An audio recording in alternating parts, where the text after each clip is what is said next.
నా పేరు కొత్త విద్య. నేను కాంగ్రెస్ పార్టీలో గత 10-12 సంవత్సరాల నుంచి పనిచేస్తున్నాను. నేను జిల్లా జనరల్ సెక్రటరీ యూత్ కాంగ్రెస్ చేశాను, స్టేట్ జనరల్ సెక్రటరీగా చేశాను ఎలక్టెడ్.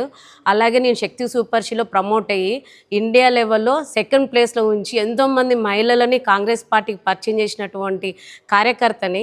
కానీ ఈరోజు ఎల్బీ నగర్లో ఏం జరుగుతుందనేది అర్థం కావట్లేదు. ఎందుకంటే నేను ఎల్బీ నగర్లో సాహెబ్ నగర్ డివిజన్లో ఉంటున్నాను. నాకు పోస్ట్ కావాలి అనేసి నేను ఒక డివిజన్ ప్రెసిడెంట్కి, చిన్న డివిజన్ ప్రెసిడెంట్కి అప్లికేషన్ పెట్టుకున్నాను. కానీ నాకు వస్తుందనుకున్న ఆశతోటి ఉన్నటువంటి అమ్మాయిని, ఎందుకంటే నేను 12 సంవత్సరాల నుంచి పనిచేశాను కాబట్టి ఇది నాకే వస్తుందనే ధైర్యంతో ఉన్నాను. కానీ ఇక్కడ ఏం జరిగిందంటే, ఇక్కడ ఎల్బీ నగర్లో స్పా సెంటర్లో ఒక వ్యభిచారం నడుపుతున్నటువంటి వ్యక్తికి నన్ను కాదని నాకున్నటువంటి ఎలిజిబుల్ పనికి రాదని చెప్పి స్పా సెంటర్ నడుపుకునే వ్యక్తికి ఇక్కడ ఎఫ్ఐఆర్ కాపీ కూడా ఉందండి.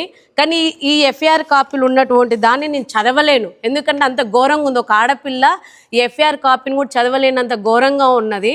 కాబట్టి ఇది మన మీనాక్షి మేడం గారికి అలాగే మహేష్ గౌడ్ గారికి ఈ విషయం పోవాలని చెప్పి, ఎందుకంటే వాళ్ళ అంత పెద్ద స్థాయి వాళ్ళకి నేను చేరుకోవాలని ఈ విషయాన్ని చెప్పుకునేంత సమయం నాకు ఉండదు కాబట్టి నేను ఈ వీడియో చేస్తున్నాను. దయచేసి మీనాక్షి మేడం, మహేష్ గౌడ్ అన్న గారు నాకు న్యాయం చేయగలరు. ఎందుకు అంటే ఈరోజు సాహెబ్ నగర్లో ఒక డివిజన్ ప్రెసిడెంట్గా కూడా పనికి రాలేని నేను, సరే ఓకే బాగుంది, కానీ ఈరోజు ఎల్బీ నగర్లో ఏం జరుగుతుంది, అసలు ఎటు పోతుంది కాంగ్రెస్ పార్టీ?